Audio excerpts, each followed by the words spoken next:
हम लोग बात कर रहे थे नॉन कोऑपरेशन मूवमेंट की, असहयोग आंदोलन की। असहयोग आंदोलन क्या होता है इसके बारे में हम चर्चा कर रहे थे।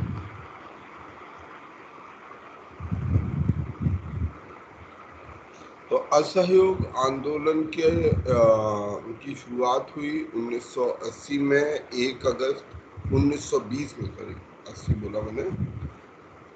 1 अगस्त 1920 को इस आंदोलन की, असहयोग आंदोलन की, जो गांधी जी का एक बड़े स्तर पर जो पहला बड़ा आंदोलन, ऑल इंडिया, पैन इंडिया आंदोलन जिसे कहा जा सकता है, तो वो पहला बड़ा आंदोलन था असहयोग आंदोलन, जो कांग्रेस द्वारा गांधी जी की लीडरशिप में लीड किया जाने वाला, चलाए जाने वाला पहला बड़ा आंदोलन ऐसा आंदोलन था जो अखिल भारतीय आंदोलन कहा जा सकता है।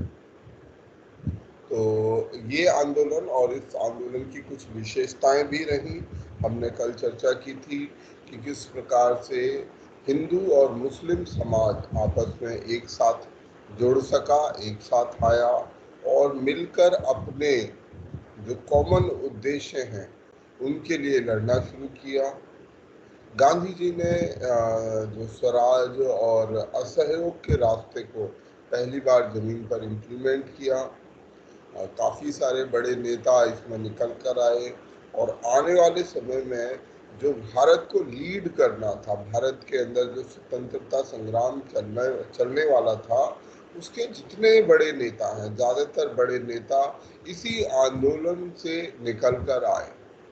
चाहे सुभाष चंद्र बोस हो, जवाहरलाल नेहरू हो, डॉक्टर राजेंद्र प्रसाद हो, अब्दुल कलाम आज़ाद हो, सभी ये नेता जो है, ज़्यादातर इनमें, सभी कहना गलत होगा, परंतु अधिकांश नेता इसी आंदोलन से निकल कर आए।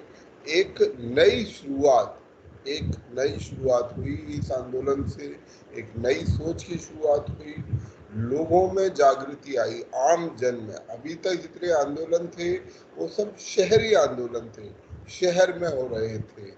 किसानों ने आंदोलन में पहली बार अपनी भागीदारी लेना शुरू हुई। तो ये कुछ बहुत महत्वपूर्ण हुआ इस आंदोलन में। और गांधी जी ने इस आंदोलन के बारे में कहा कि यदि हम लोग असहयोग के रास्ते पर, अगर सरकार से असहयोग के रास्ते पर 1 साल तक चलेंगे तो ये विदेशी शासक जो है हम 1 साल के भीतर ही खत्म कर सकेंगे। तो ये इस प्रकार का आंदोलन था। इस आंदोलन में और अच्छी बात ये रही कि इन आंदोलनों में खाली आज़ादी की लड़ाई या असहयोग की बात नहीं हुई, पॉलिटिकल धरना प्रदर्शन तक ही चीज़ें नहीं हुई। जैसा हम विरोध करने का एक तरीका समझते हैं कि विरोध का एकमात्र तरीका है कि हम धरना करें, प्रदर्शन करें, कभी कभी तो लोग लड़ाई झगड़ा भी करें, परंतु उससे कहीं आगे जाकर भारत के स्वतंत्रता संग्राम में हम जो अच्छी चीज देख पाते हैं कि ये एक सकारात्मक प्रयास साथ साथ होते रहे सभी आंदोलनों में। जैसे कई सारे स्कूल कॉलेजों की स्थापना, क्योंकि अगर हम एक रास्ता दिखा रहे हैं, हम ये बोल रहे हैं कि आप जो सरकारी स्कूल कॉलेज है, ब्रिटिश स्कूल कॉलेज हैं, उनमें ना जाएं, तो अगला सवाल ये होता है कि भाई फिर बच्चे कहाँ जाएं, क्या वो पढ़ाई छोड़ दें? तो हमारे स्वतंत्रता आंदोलन के नेताओं ने, इस समय के लोगों ने ये तय किया कि नहीं, हम लोग अपने अपने संस्थान स्थापित करेंगे ताकि हम इन संस्थानों में हमें जाने की ज़रूरत ही ना पड़े। जैसे जामिया मिलिया इस्लामिया यूनिवर्सिटी है, काशी विद्यापीठ है, बिहार विद्यापीठ है, ये सभी कुछ ऐसे संस्थान हैं जो इस समय पर स्थापित हुए।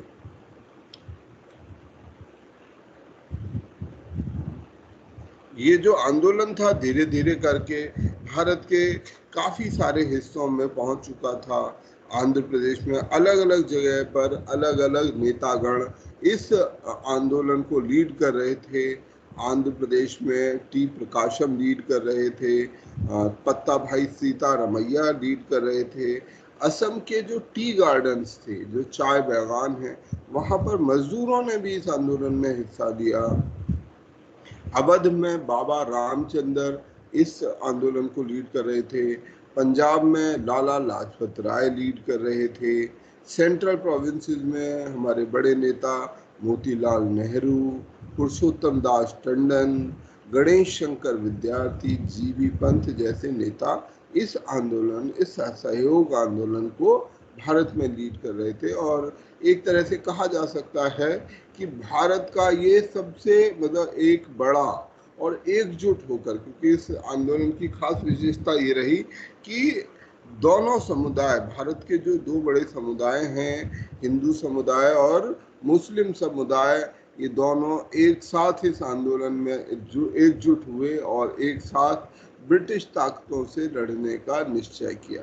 तो ये अपने आप में अभूतपूर्व है। और इनफैक्ट ये अकेला उदाहरण है, क्योंकि बाद के समय में भी इतनी जो ये एकता है, हिंदू मुस्लिम एकता, वो इस स्तर पर नहीं आ सकी। बहुत से मुस्लिम नेता लगातार आंदोलन में रहे, बहुत से मुस्लिम आमजन भी रहे, पर बड़े स्तर पर जो हिंदू मुस्लिम एकता वो हमें इसी असहयोग आंदोलन में देखने को मिलती है।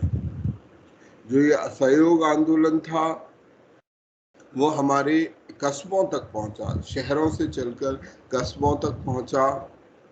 बहुत से बच्चों ने अपने स्कूल कॉलेज, जैसा हमने अभी बात की थी कि हजारों बच्चों ने अपने जो सरकारी स्कूल थे, जो ब्रिटिश स्कूल थे, उनको छोड़ दिया। जो टीचर्स थे उन्होंने त्याग पत्र दे दिए। जो लॉयर्स थे, कानूनविद थे, उन्होंने कानून की प्रैक्टिस छोड़ दी। तो इस प्रकार की नीतियां हमारे लोगों ने, हमारे बच्चों ने इस समय फॉलो की। जो काउंसिल इलेक्शन हुए 1920 के, काउंसिल इलेक्शन किस आधार पर हुए?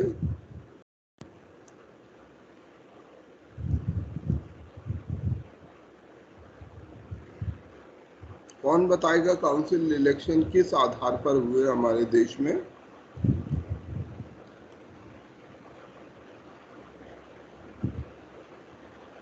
Sir, provincial council election. नहीं, लेजिस्लेटिव भी हुए। तो जो मॉन्टफोर्ड वो थे, जो लेजिस्लेटिव काउंसिल में भी अभी चुने गए सदस्य होते थे, और जो मॉन्टफोर्ड यानी कि मॉन्टेग्यू चेम्सफोर्ड रिफॉर्म्स थे, उन्होंने कुछ बदलाव लाए थे जो हमने पहले पढ़े थे कि किस प्रकार से प्रोविंशियल डायरकी को इंट्रोड्यूस किया गया, सीटों की संख्या बढ़ा दी गई, रिजर्व लिस्ट और ट्रांसफर लिस्ट का कॉन्सेप्ट लाया गया।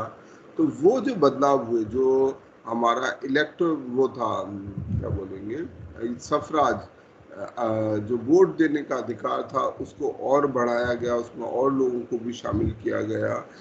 जो चुने गए सदस्यों की संख्या वो बढ़ा दी गई। प्रोविंसेस में, प्रांतों में मंत्री चुने जाने वाले थे। आप ऐसे लोकल ऑटोनॉमी प्रांत के स्तर पर प्राप्त होने वाली थी। तो ऐसे समय पर इस 1919 के सुधारों की नज़र में 1920 में इलेक्शन होने वाले थे, परंतु क्योंकि ज़्यादातर लोगों ने, हमारे ज़्यादातर नेताओं ने गवर्नमेंट ऑफ इंडिया एक्ट का विरोध किया था और सभी असहयोग आंदोलन की ओर देख रहे थे। जलियांवाला बाग कांड होके गया था।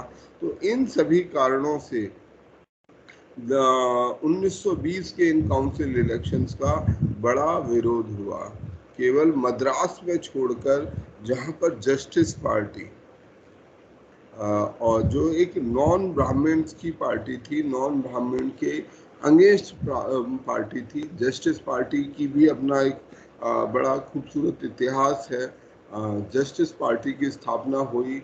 जो साउथ इंडिया है, साउथ इंडिया में गैर ब्राह्मण आंदोलन बहुत मजबूती से हुआ, क्योंकि भारत के अंदर में एक समुदाय के पास जितने अधिकार थे एक ही समुदाय के पास होते थे, चाहे नौकरी में चुने, तो वो अधिकारों को सीमित करने का, उन अधिकारों को खासतौर में साउथ इंडिया में उनका एक बड़ा विरोध हुआ और एक बड़ा आंदोलन खड़ा हुआ, जिसे जस्टिस पार्टी आंदोलन कहते हैं। और पेरियार की लीडरशिप में इस आंदोलन को आगे और मजबूती मिली।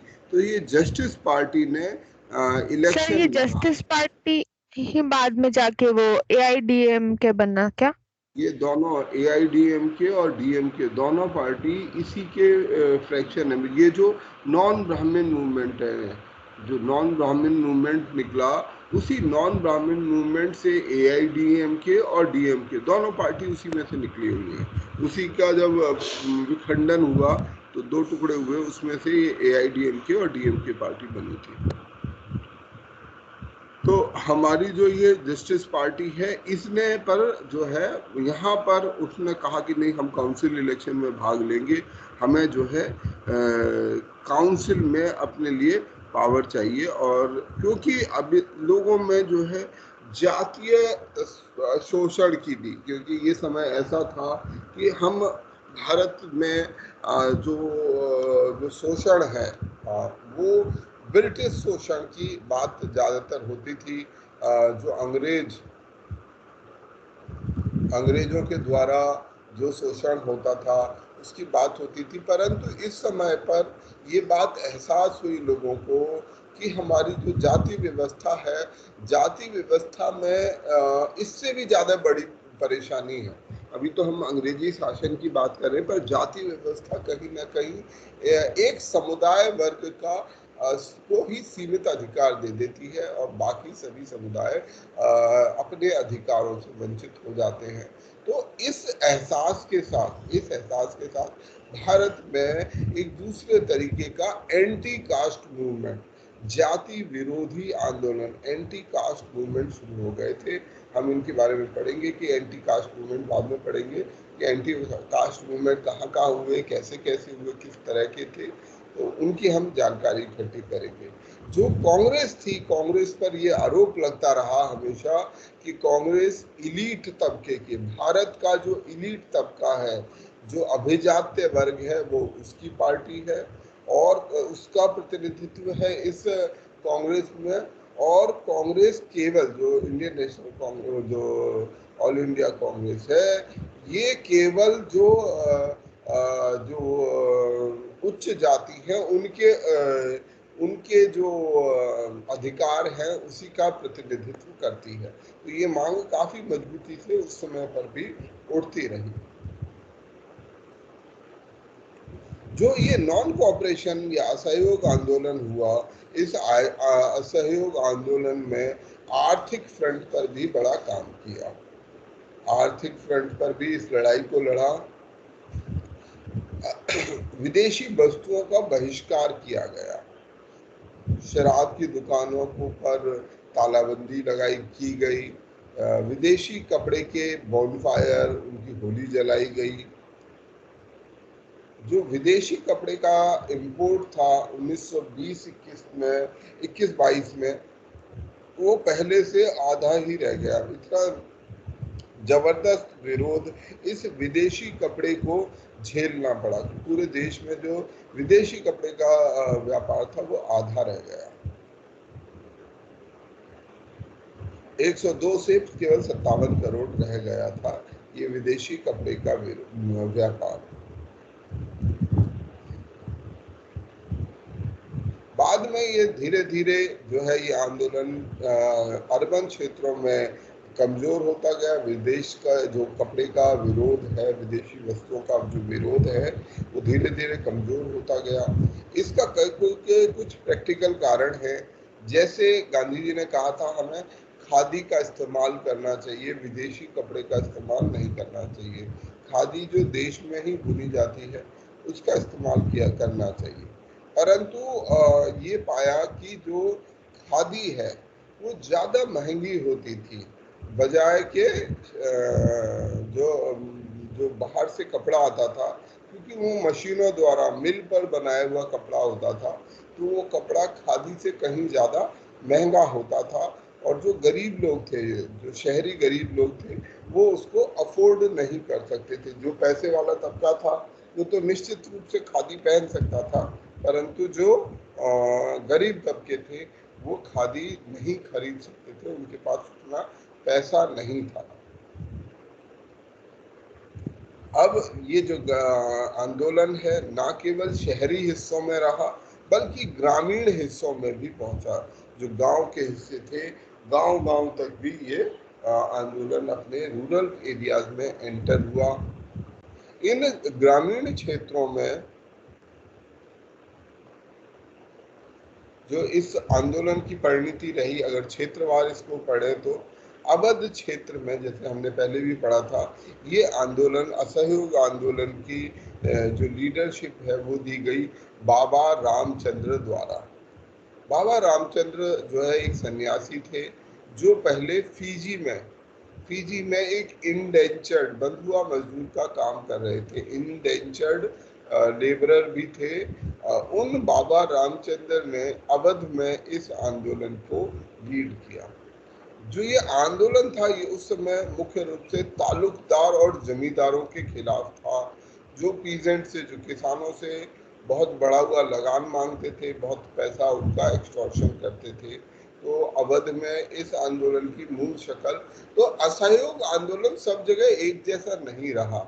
अंग्रेज का विरोध था, परंतु अंग्रेज के विरोध के साथ भी कई अलग तरीके के विरोध दिखाई दिए। जैसे कपड़े का विरोध हुआ, तो ये एक आर्थिक पक्ष है।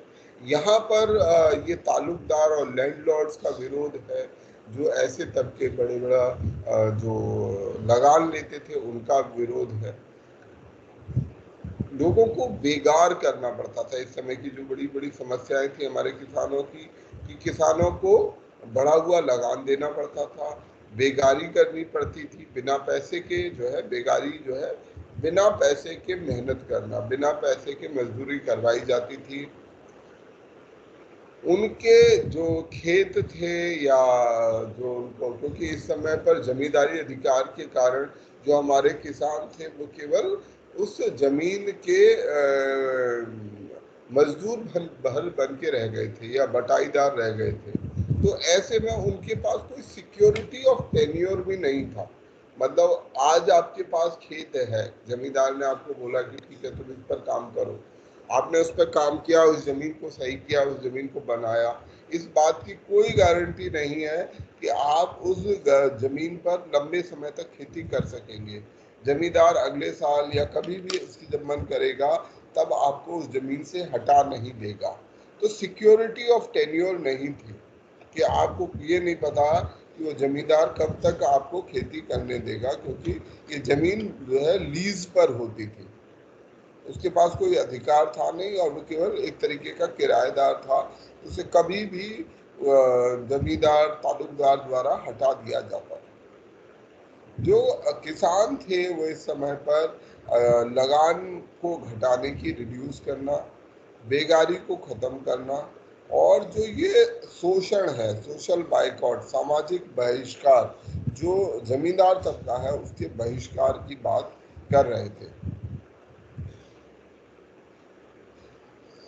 कांग्रेस परंतु इस उससे बहुत, मूवमेंट की दिशा से बहुत ज्यादा खुश भी नहीं थी।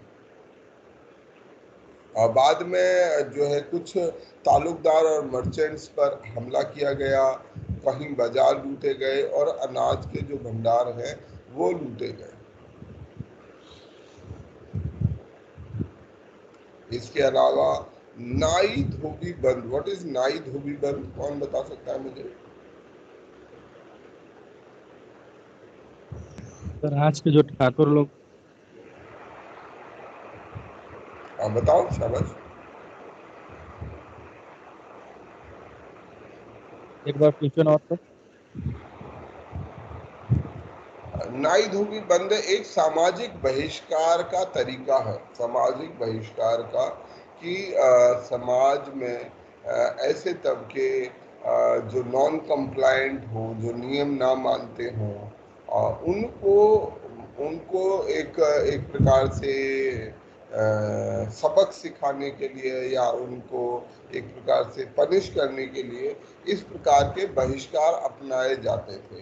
तो जो बेसिक सर्विसेज है, नाई धोबी बंद का मतलब जो बेसिक सर्विसेज है, नाई की सर्विस एक ऐसी सर्विस है जो असेंशियल सर्विस है। आपको चाहे बाल कटाना है, शेव कराना है, ये एक एसेंशियल सर्विस है, नियमित रूप से जरूरत पड़ने वाली सर्विस है। परंतु यदि इसे बंद कर दिया जाए या जो कपड़े धोने का जो लोग अफोर्ड कर सकते थे, तो इस तरीके की का बहिष्कार किया जाता था जो जमीन भूमिधारी तबका था उसका। इसके बाद अब जो यहाँ पर आंध्र प्रदेश में गुडेम हिल या इस क्षेत्र में गुडेम हिल क्षेत्र में आंध्र प्रदेश के आंदोलन चलाया गया 1922 में, उसको 3 नामों से जाना जाता है। इस असहयोग आंदोलन को आंध्र प्रदेश के ट्राइबल क्षेत्रों में ये रंपा रिबेलियन, कोया रिबेलियन या गुडेम हिल, जो गुडेम हिल क्षेत्र है आंध्र प्रदेश का, वहां पर यह आंदोलन एक मिलिटेंट गुरिल्ला मूवमेंट के शक्ल में स्प्रेड हुआ। ठीक है, ये वहां पर एक मिलिटेंट गुरिल्ला मूवमेंट में कन्वर्ट हुआ और ये आंदोलन वैसा नहीं था जैसा कांग्रेस चाहती थी, परंतु ये आंदोलन ने ये शक्ल ली। जो जंगल का क्षेत्र था, जंगल के क्षेत्र में जो हमारे आम जन थे उनको घुसने नहीं दिया जाता था, उनको अपना जानवर चराने का अधिकार नहीं दिया जाता था, उनको जो उनके ट्रेडिशनल अधिकार थे कि वो वहाँ से लकड़ियाँ इकट्ठी करते थे आग जलाने के लिए, जलावन जिसे बोलते हैं जलावन, उस जलावन को इकट्ठा किया करते थे, फल फूल सब्जियां इकट्ठी किया करते थे, उनको वहाँ वो अधिकार छीन लिया गया था। तो उससे लोग नाराज थे कि हमारे जो ट्रेडिशनल अधिकार है वो हमसे छीने जा रहे हैं। इसके अलावा बेगारी कराई जाती थी सड़क बनाने में। तो इस प्रोसेस में जो है वहाँ पर भी एक ये आंदोलन जब हुआ, असहयोग आंदोलन, तो वहाँ भी यह आंध्र प्रदेश में गुडेम हिल क्षेत्र में, जो गुडेम हिल क्षेत्र है वहाँ ये आंदोलन फूट गया और इस आंदोलन को लीड किया अलूरी सीताराम राजू ने। अलूरी सीताराम राजू ने इस आंदोलन को लीड किया और ये आंदोलन एक प्रकार से हिंसात्मक आंदोलन था जिसमें ब्रिटिश ऑफिशियल्स को मार दिया गया। बाद में अलूरी सीताराम राजू को पुलिस ने पकड़ लिया और 1924 में उनको सजा दे दी गई थी। तो ये आंदोलन है गुडेम हिल ट्राइब वॉर। इसके बाद है स्वराज, जो प्लांटेशन वर्कर्स थे, जो हमारे चाय बागानों में काम करने वाले लोग थे, उन्हें भी ये स्वराज का विचार अच्छा लगा, उन्होंने समझा, गांधी जी को समझने की कोशिश की, स्वराज के विचार को समझने की कोशिश की। तो ये प्लांटेशन वर्कर्स का अपना आंदोलन था। वो चाहते थे ये प्लांटेशन वर्कर्स पर भी एक तरीके से जबरदस्ती काम कराया जाता था, अन्य क्षेत्रों से बुलाकर, जो चाय बागान जो यूरोपियंस द्वारा या ब्रिटिश द्वारा जो ओन किए जाते थे, जो ब्रिटिश लोगों के चाय बागान थे, उन पर जबरदस्ती मजदूरों को लाकर काम करवाया जाता था और उनको वेतन बहुत कम दिया जाता था। ये कानून था इनलैंड इमिग्रेशन एक्ट। इस कानून के तहत, इंडियन इमिग्रेशन एक्ट के तहत, जो प्लांटेशन वर्कर हैं, जो बागानों के कर्मचारी हैं, उनको चाय बागानों से काम छोड़कर जाने की, जब तक कि उनको इजाज़त ना दी जाए वो काम छोड़कर नहीं जा सकते, ऐसा कानून था ये। तो ये अपने आप में एक बड़ा मतलब रिस्ट्रिक्टिव कानून है कि कोई आदमी अपना व्यवसाय, अगर मान लीजिए मैं नहीं काम करना चाहता तो मेरी इच्छा है आज, या कोई भी व्यक्ति, उसका एक बुनियादी इंसानी अधिकार है कि वो काम नहीं करना चाहता तो ना करे, परंतु उन्हें बाध्य किया जाता था कि आपको काम करना ही पड़ेगा और अगर वो काम करना छोड़ेंगे तो उनको सजा दी जाती थी। तो ऐसे समय पर इन चाय बागान के मजदूरों ने जो जो अथॉरिटीज़ थे, जो प्रशासन था, उसका विरोध किया, इन चाय बागानों को छोड़कर अपने घरों की ओर कूच कर दिया। उनको ऐसा विश्वास था कि जब वो अपने गांव पहुंचेंगे, और क्योंकि गांधी का राज आ गया है लोगों में, हमारे देश में जिस प्रकार से एक भगवान जैसा कंसेप्ट का विश्वास है। तो उन्हें लगता है कि जब कोई ऐसी शक्ति, जैसे गांधी को भी उस समय इस तरीके से देखा गया, तो कि ऐसी शक्ति है तो अब हमें गांधी का राज आ गया है, गांधी जो है ये अंग्रेज चले जाएंगे, ब्रिटिश राज जो है ख़त्म हो गया है, गांधी राज आ गया है। अब वो जब अपने गांव जाएंगे तो उन्हें अपने अपने गांव में खेती करने के लिए ज़मीन मिलेगी, परंतु इनमें से ज़्यादातर जो है कभी भी अपने घर नहीं पहुंच सके। ठीक है, या तो वो रेल में फंस गए या स्टीमर में फंस गए, पुलिस द्वारा पकड़ लिए गए और बुरी तरीके से पीटे गए। तो ये प्लांटेशन वर्कर्स का, जो हमारे चाय बागान के मजदूर थे, उनकी स्थिति थी। एका मूवमेंट, तो एका मूवमेंट जो है ये हरदोई, बहरीच, सीतापुर, इस क्षेत्रों में ये एका मूवमेंट शुरू हुआ। इस आंदोलन को लीड किया, एका आंदोलन को, मदारी पासी ने। मदारी पासी पासी एक तथाकथित रूप से दलित समुदाय का एक वर्ग होता है, मदारी पासी। तो ये जो मदारी पासी थे, डिप्रेस क्लासेस से आते थे, अनुसूचित जातियों से आते थे। तो ये अनुसूचित जाति के मदारी पासी ने इस पूरे क्षेत्र में, हरदोई, बहराइच, सीतापुर वाले क्षेत्र में किसानों के बीच में आंदोलन शुरू किया और एक मजबूत नेता बनकर उभरे।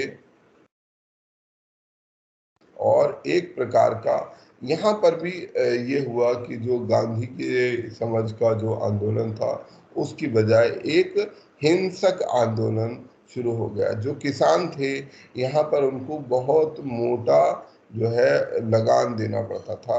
50% से भी ज़्यादा, मतलब आधे से भी ज़्यादा पैसा केवल और केवल लगान में दे देना होता था हमारे मजदूरों को।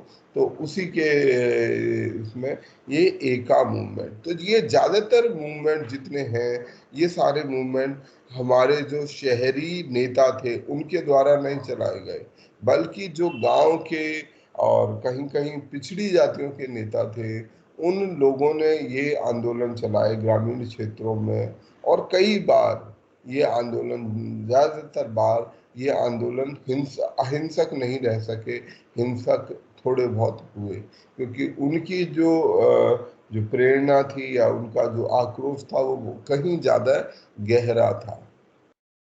इसी प्रकार का एक आंदोलन है जो है पालनाड सत्याग्रह या फॉरेस्ट सत्याग्रह, गुंटूर जिले में। ठीक है, गुंटूर जिले में यहाँ पर भी किसानों को जो जंगल थे उनका इस्तेमाल करने का अधिकार नहीं था, बल्कि उनको जंगल में यदि अपने जानवर चराने हैं, उनको जंगल का इस्तेमाल करना है, तो उनको जो भारी टैक्स देना पड़ता था, काफ़ी टैक्स देना पड़ता था। इसके कारण वो बहुत परेशान थे। और साथ साथ इसी समय पर 1921 में यहाँ पर जो फसल थी वो भी बेकार हो गई, फसल बेकार हो गई, जिसके कारण उन्हें जानवरों को जंगल में भेजना पड़ा। जंगल में उन्होंने छोड़ दिए, उनके पास पैसा था नहीं, तो वो फीस दे नहीं सकते थे। ग्रेजिंग टैक्स इसको बोलते थे, ग्रेजिंग टैक्स।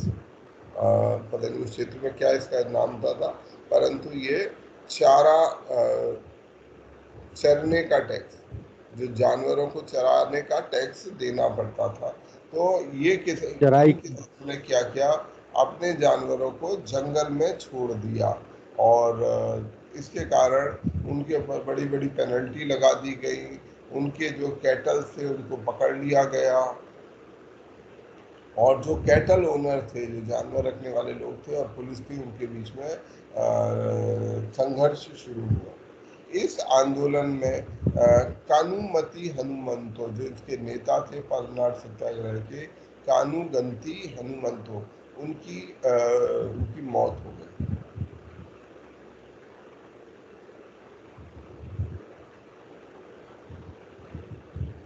इसी तरह से ये आंदोलन है चिराला पिराला, पालनाड सत्याग्रह, जिसके लीडर थे हनुमंतो, और हनुमंतो फिर मदारी पासी थे हमारे यूनाइटेड प्रोविंसेस में जो एका मूवमेंट हुआ, ये सब आपको नाम और विशेष रूप से क्षेत्र इतना याद जरूर रहना चाहिए कि कहाँ ये आंदोलन हुआ, कौन से क्षेत्र में ये आंदोलन हुआ, ये नाम आपको याद रखना है।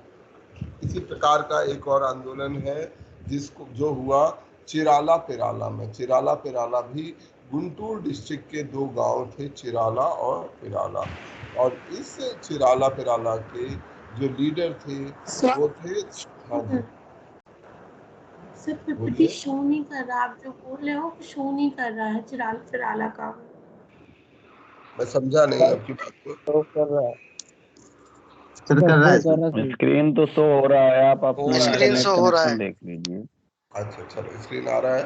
तो ये जो चिराला पिराला है, ये दो गांव थे गुंटूर डिस्ट्रिक्ट में। गुंटूर आंध्र प्रदेश का जो एक डिस्ट्रिक्ट है, उस गुंटूर डिस्ट्रिक्ट में दुग्गी राला गोपाल कृष्ण रैया ने इस असहयोग आंदोलन को लीड किया, और यहाँ मांग थी कि हमें दो अलग अलग गांवों को म्यूनिसिपैलिटी में मर्ज कर देना चाहिए। इस मांग इसको रोका जाना चाहिए, इसके खिलाफ थे। और किसानों को ये डर था कि जब ये म्यूनिसिपैलिटी बन जाएगा तो सभी पर मोटा टैक्स लगाया जाएगा, और इसका वो विरोध कर रहे थे। लोगों ने कहा कि हम टैक्स नहीं देंगे, दे रिफ्यूज टू पे टैक्सेस। अगला आंदोलन है ताना भगत मूवमेंट। ठीक है, ताना भगत मूवमेंट ये हुआ ओरांव, बिहार के छोटा नागपुर ओरांव में। अभी छोटा नागपुर बिहार में नहीं है ना शायद, झारखंड में है सर, ताना भगत आंदोलन से झारखंड में। झारखंड में है सर, और ओरांव एक ट्राइब है सर। हाँ, ओरांव एक ट्राइब है, ठीक बात। तो ये छोटा नागपुर जो अब झारखंड में है, वहाँ होने वाला आंदोलन है, और इसको लीड किया था बिहार में। और ओरांव जैसा इन्होंने बोला एक समुदाय है, एक जनजाति है, ट्राइबल ग्रुप। तो इस ट्राइबल ग्रुप ने भी इस आंदोलनों में भाग लिया। तो एक दो चीज यहाँ पर हम सबको बहुत महत्व से याद रखने वाली है कि बहुत बार इस प्रकार का भ्रम होता है कि जो आम जन थे, विशेष रूप से जो पिछड़ी जातियां थीं, ग्रामीण लोग थे, उन्होंने आंदोलन में हिस्सा नहीं लिया। ये तथ्य सही नहीं है। जो बहुत से ऐसे आंदोलनकारी हैं जिन्होंने बढ़ चढ़ कर इसमें आंदोलन में हिस्सा लिया, सहयोग आंदोलन में। गांव-गांव में दलित समुदाय के, पिछड़े समुदाय के लोगों ने इस आंदोलन को न केवल भाग लिया बल्कि उसको लीड भी किया, उस आंदोलन को लीड भी किया। ये बात दूसरी है कि अभी भी हमारे इतिहास का जो ऐसे समुदाय हैं, उनकी भागीदारी के ऊपर, उनकी भागीदारी को सही प्रकार से आगे नहीं लेकर आ पाए हैं। तो जो जो जैसे कहते हैं ना, नाम जो बिकता है भाई, दो चार नाम ही हमने सर्कुलेट किए कि ये लोगों ने स्वाधीनता का आंदोलन चलाया, जबकि ये बात तथ्य नहीं है। स्वाधीनता के संग्राम में, आज़ादी के लड़ाई में भारत के सभी लोगों ने, ग्रामीण लोगों ने, गरीब लोगों ने, दलित लोगों ने बराबर भागीदारी की, ज़्यादा भागीदारी की है। उनको ज़्यादा नुकसान झेलना पड़ा, परंतु क्योंकि उनके पास वो साधन नहीं है कि कोई उनकी फ़ोटो छापेगा, अखबार में छापेगा, उनको जो मेन स्ट्रीम पॉलिटिक्स है वहाँ पर कभी जगह नहीं दी गई। तो इस चीज़ को छोड़ दिया जाए तो अन्यथा जो हमारे गांव के लोग हैं, गरीब लोग हैं, वंचित लोग हैं, उन्होंने बराबर इस आंदोलन में भागीदारी दिखाई। हर बार हमें दिखाई देगा कि किस प्रकार की भागीदारी आम जन ने, जो बिल्कुल गरीब जन है, उस गरीब जन ने इस आंदोलन में अपनी भागीदारी दिखाई थी। अच्छा, अब बात करते हैं 1920 से शुरू होके 1921 तक ये आंदोलन अपने चरम पर पहुंचा। पर 1921 के बाद, जैसा हमने पीछे भी बात की थी, ये आंदोलन धीरे धीरे डिक्लाइन करने लगा था। इसका जो पब्लिक सपोर्ट है, मास सपोर्ट, वो कम होने लगा था। लोग अपने जो रोज़मर्रा की चीज़ें थी उसमें ज़्यादा शामिल हो रहे थे। कपड़ा खरीदना लोगों की बस की बात नहीं था। तो ये सब कुछ बुनियादी समस्याएं। और कहीं कहीं ये आंदोलन हिंसात्मक भी हो रहे थे, हिंसक हो रहे थे, लोग हिंसा का इस्तेमाल कर रहे थे। तो ऐसे ही नॉन कॉपरेशन मूवमेंट, ठीक है, इसी नॉन कॉपरेशन मूवमेंट में जो एक बड़ा कारण हुआ इस आंदोलन को खत्म करने का, वो था चौरी चौरा की घटना। चौरी चौरा की घटना, चौरी चौरा की घटना। इस चौरी चौरा में हमारे पुलिस के 22 लोगों को एक थाने में, चौरी चौरा में थाने को घेर कर आग लगा दी गई। सारे गांव के लोग, जो आसपास के लोग थे, वो इकट्ठा हुआ प्रदर्शन के लिए, और वो पुलिस वाले उसके अपनी जान बचाने के लिए छुप गए थाने के अंदर में, उन्होंने उसको आग लगा दी। अब इस घटना से जो गांधी जी थे वो काफी हताश हुए, और उन्हें ये बात लगी कि अभी लोग तैयार नहीं है, people are not prepared, under prepared to adopt his method. अभी लोग तरीकों को समझने के लिए तैयार नहीं है, तो अभी और काम किया जाना चाहिए। सुभाष चंद्र बोस, सभी जितने नेता थे, उन्होंने गांधी जी के इस कदम का बड़ा भारी विरोध किया कि नहीं, ये जो कदम है ये सही नहीं है। आप अच्छे खासे चल रहे आंदोलन को, जिसने एक अंग्रेजी सरकार है उस पर बहुत भारी दबाव बना दिया है, उसको ऐसे बीच रास्ते में रोक नहीं सकते। सुभाष चंद्र बोस, नेहरू, ये सभी जितने भी नेता थे, वो सभी आश्चर्य में पड़ गए जब गांधी जी ने कहा कि हमें ये आंदोलन वापस लेना होगा। उन्होंने कहा कि हिमालय के कुछ लोगों ने, ये सुभाष चंद्र बोस का कथन है, for a sin of handful people down in Himalaya the entire nation has been brought down to its knees. कि हिमालय में, शायद ये गोरखपुर में, चौरी चौरा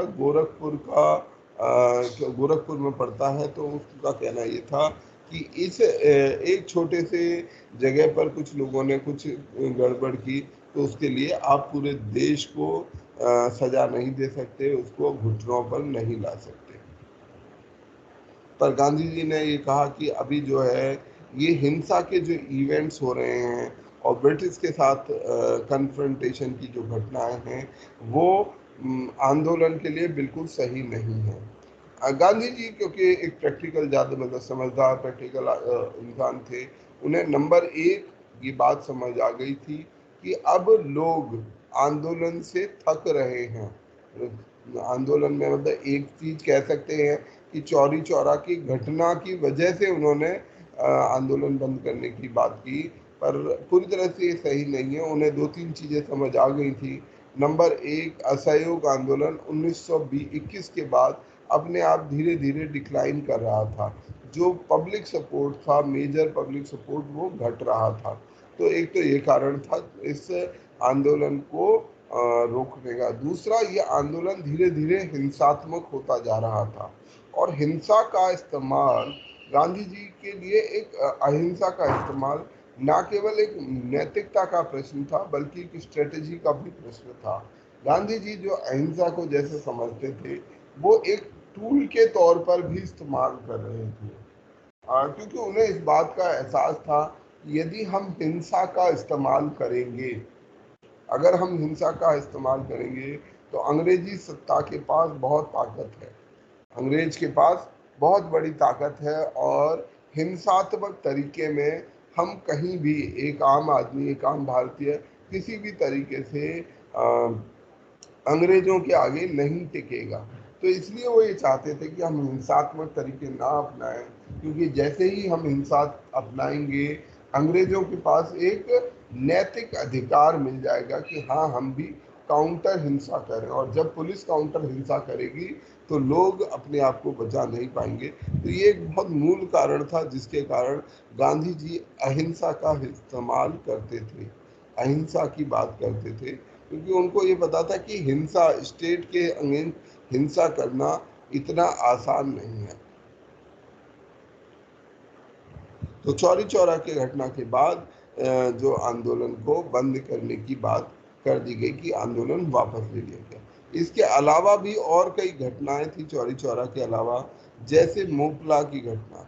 मोपला में हिंदू और मुसलमान, केरल में शायद ये जगह है, मोपला, वहाँ पर हिंदू और मुस्लिम, पहले तो ये आंदोलन एक साथ हुआ, परंतु बाद में ये आंदोलन के जो इश्यूज थे, क्योंकि यहाँ पर जो हिंदूज थे वो जमींदार थे, लैंड होल्डिंग क्लास जो है वो थी हिंदू, और मुस्लिम जो है किसान पीजेंट तबका था, और ये जमींदार पीजेंट्स का शोषण करते थे। तो जो यहाँ के पीजेंट्स हैं उन्होंने जमींदारों के खिलाफ आंदोलन किया, और उस आंदोलन को बाद में कुछ तत्वों ने एक हिंदू मुस्लिम कलर दे दिया, ठीक है, हिंदू मुस्लिम वो दे दिया, और जिसके कारण वहाँ पर कॉम्युनल राइट्स हो गए।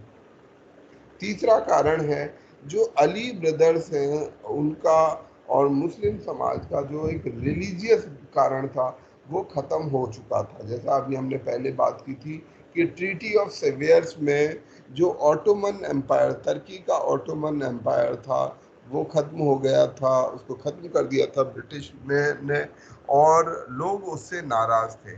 परंतु बाद में वहाँ पर अतातुर्क के द्वारा किए गए आंदोलन ने परिस्थितियों को पूरी तरह से बदल दिया। वहाँ पर स्वशासन एक प्रकार का, वहाँ के लोकल जो है गवर्नेंस के लिए वो पिक्चर में, वो शासन में आ गया।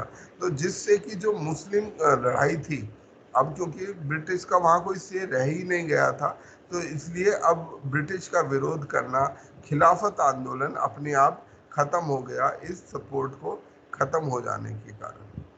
जो अली ब्रदर्स थे वो भी कहीं ना कहीं नरम पड़ रहे थे, और वो बैक ऑफ कर गए। उन्होंने वाइस रॉय रीडिंग को अपना अपॉलजी लेटर भेज दिया, अपोलोजाइज किया, और जो है, और उनको बाद में फिर पुलिस द्वारा पकड़ लिया गया। ट्रीटी ऑफ सेवियर्स जो एक कारण थी खिलाफत आंदोलन की, उसको रिवाइज किया गया। मुस्तफ़ा कमाल पाशा, ठीक है, मुस्तफ़ा कमाल पाशा ने जो ब्रिटिश के द्वारा तुर्की में पपेट शासन स्थापित किया था, वो वापस कर दिया गया कमाल पाशा के द्वारा। तो ये कुछ ऐसा घटनाक्रम है जिसने जो खिलाफत आंदोलन का कारण था उसको वापस कर दिया, उसे रिवर्स कर दिया। अब जो खिलाफत आंदोलन की आवश्यकता नहीं थी। तो इन सभी कारणों से जो हमारा आंदोलन था, असहयोग आंदोलन, वो कमज़ोर पड़ने लगा था, कमज़ोर पड़ रहा था, और गांधी जी ने इन्हीं सब हालातों को देखकर इस आंदोलन को वापस ले लेने का निश्चय किया।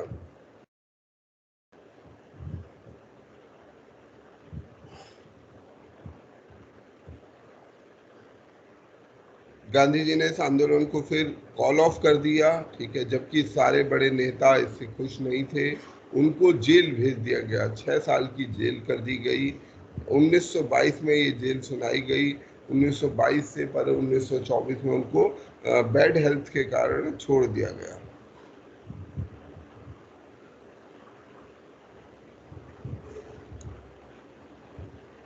उन्होंने जब ये उनको सजा दी गई, क्योंकि उनको भी राजद्रोह के मामले पर ही सजा दे दी गई, और उन्होंने कहा कि जो मैं बहुत सौभाग्यशाली हूँ कि आप मुझे तिलक के समकक्ष खड़ा कर रहे हैं। तिलक को 1908 में सेम चार्जेस में सजा दी गई थी। तो इस प्रकार से हमारा जो नॉन कोऑपरेशन असहयोग आंदोलन था वो खत्म हो गया। अब जब ये आंदोलन खत्म हो गया, और आज हम जब इतिहास पढ़ रहे हैं, तो हम इतिहास में हमेशा दो ही चीज़ याद रखते हैं कि हम क्या सीख सकते हैं, क्या अच्छी चीज़ सीख सकते हैं, क्या कोई गलती है जिससे हम कुछ सीख सकते हैं। इतिहास का उद्देश्य होता है आज के समय में सीख लेना। तो हमारे इस आंदोलन से हम क्या सीख ले सकते हैं? तो सबसे पहले, बेशक ये आंदोलन अपना जो ऑब्जेक्टिव, जो क्लेम्ड ऑब्जेक्टिव है, उसको अचीव नहीं कर सका, परंतु इस आंदोलन ने जो सफलताएं हैं वो ऐसे हैं।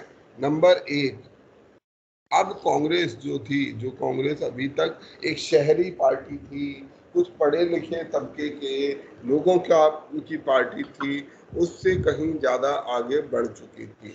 एक समय कांग्रेस को कहा जाता था कि जितने बेकार वकील हैं, अनएम्प्लॉयड लॉयर्स, जितने अनएम्प्लॉयड लॉयर्स हैं, ये उनका एक संगठन है। परंतु अब जो है कांग्रेस एक मास पार्टी में बदल चुकी थी। बड़ी संख्या में लोग, सभी समुदायों के लोगों ने इसमें भाग लिया। जो इसको ज्वाइन करने की फीस थी, पहले जो फीस हुआ करती थी ज्वाइन करने की, उसको घटा दिया गया और उसको 25 पैसा प्रति वर्ष कर दिया गया। चवनिया कुछ बोलते हैं इसको, इसके लिए टर्म यूज करते हैं, मतलब जो सदस्यता है, चवनिया सदस्यता, ऐसा कुछ टर्म यूज किया जाता है। चवन्नी 4 आने को या 25 पैसे को 4 आना बोला जाता था। तो 4 आना लिया जाता था केवल पार्टी ज्वाइन करने के लिए। इसके अलावा जो कांग्रेस पार्टी है उसे ज्वाइन करने की उम्र को भी घटा दिया गया, 21 साल से 18 साल कर दिया गया। और ये पार्टी पहली बार गांव में पहुंची और एक मास बेस, तो सबसे बड़ा फायदा हुआ कांग्रेस को कि अब कांग्रेस एक मास पार्टी में तब्दील हो चुकी थी। इसके अलावा जो खिलाफत आंदोलन है उसने भी बहुत फायदा दिया। खिलाफत आंदोलन से कई बड़े मुस्लिम नेता फोर फ्रंट पर आए, मौलाना आजाद, सैफुद्दीन किचलू, M.A. अंसारी, ये सभी ऐसे नेता थे जो इस खिलाफत आंदोलन के चक्र की वजह से बाहर आ सके, एक नेशनल फ्रंट पर आ सके। चरखा, जो चरखा है वो एक अब नेशनल सिंबल में तब्दील हो गया था। गांधी जी को एक आइडियोलॉजिकल सपोर्ट मिला नॉन वायलेंस को, और चरखा एक नेशनल सिंबल में तब्दील हो गया। मुस्लिम्स, इस आंदोलन में मुस्लिम्स ने भी बड़े हिस्से में भाग लिया और केवल मोपला के मोपला में जो घटना, मालाबार में जो घटना हुई, उस घटना को यदि छोड़ दिया जाए तो बाकी सभी जगह मुस्लिम की भागीदारी बहुत पॉजिटिव रही। मुस्लिम समाज ने इस आंदोलन में बहुत महत्वपूर्ण भूमिका और बहुत प्रभावी भूमिका निभाई। अगला जो इसका असर था कि जो आम जनमानस में ब्रिटिश का जो मानसिक फर्क था, मानसिक असर था, उसको खत्म कर दिया। ब्रिटिश माइट का, जो ब्रिटिश शक्ति थी ब्रिटेन के पास, क्योंकि 1920 तक, इस समय तक भारतीय लोग जो है अंग्रेजों के औ में थे, मतलब उनसे इतने ज्यादा प्रभाव में थे, उन्हें लगता था कि अंग्रेजों को कोई हरा नहीं सकता। अंग्रेजों के लिए माई बाप की सरकार, मतलब आप लॉर्ड की सरकार है, ये माई बाप की सरकार है। ये थ्योरी लोगों के दिमाग में थी कि भाई ये हमारे जैसे मदर फादर होते हैं, वो जो कुछ भी करते हैं वो सब कुछ अच्छा ही करते हैं, उस तरीके की अप्रोच, और उनको कहीं रिप्लेस नहीं किया जा सकता। तो ये ब्रिटिश शक्ति का जो सोच थी वो आम जन के दिमाग से अब खत्म हुई।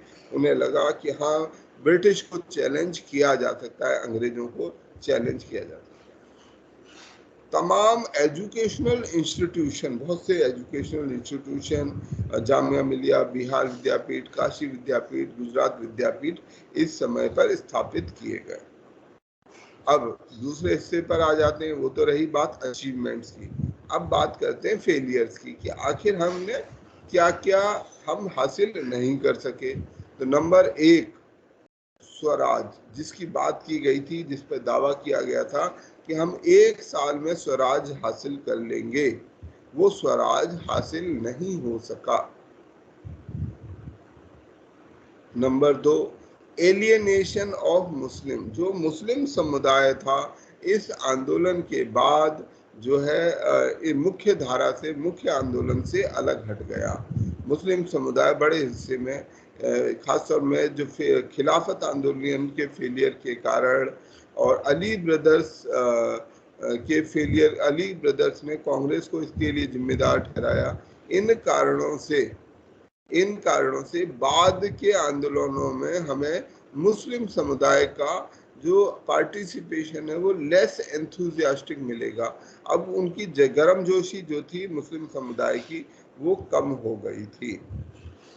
कांग्रेस में विभाजन, डिवाइड की ओर वापस बढ़ रही थी। ठीक है, कांग्रेस वापस डिवाइड की ओर बढ़ रही थी। उसका कारण था कांग्रेस के भीतर कोई एक तबका था जो प्रोविंशियल इलेक्शन में भाग लेना चाहता था। तो उस प्रोविंशियल इलेक्शन में भाग लेने वाले तबके ने अपने लिए स्वराज पार्टी का गठन किया। तो कांग्रेस के अंदर से ही एक कुछ जो महत्वपूर्ण नेता थे उन्होंने स्वराज पार्टी बनाई ताकि वो प्रोविंशियल इलेक्शन में जो प्रांतों में होने जा रहे इलेक्शन है उनमें भाग ले सके। क्योंकि असहयोग आंदोलन में हमने विरोध, बाइकआउट किया था कि हम इन आंदोलनों में भाग नहीं लेंगे। अच्छा, जो क्रांतिकारी घटनाएं थी, रिवाइवल ऑफ रेवोल्यूशनरी पॉलिटिक्स, जो क्रांतिकारी पॉलिटिक्स थी, जो अतिवादी पॉलिटिक्स थी, उसका दोबारा से शुरुआत हो गई। Second phase of revolutionary activities शुरू हो गया। जो पहले बंगाल के विभाजन के समय हुआ था, अभी वह विभाजन फिर हो। मास रीच,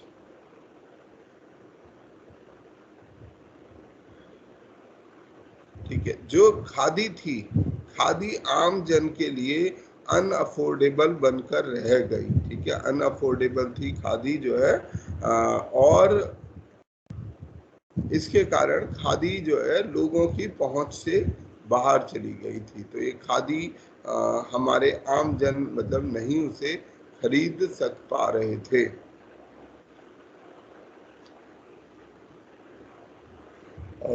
दूसरी तरफ इसी जब आंदोलन के समय में लोग, जैसा पहले भी अभी ऊपर भी बात की थी, लोग चाहते थे, एक तबका ऐसा था जो चाहता था कि हमें जो प्रोविंशियल इलेक्शन, काउंसिल के इलेक्शन है, इसमें भाग लेना चाहिए।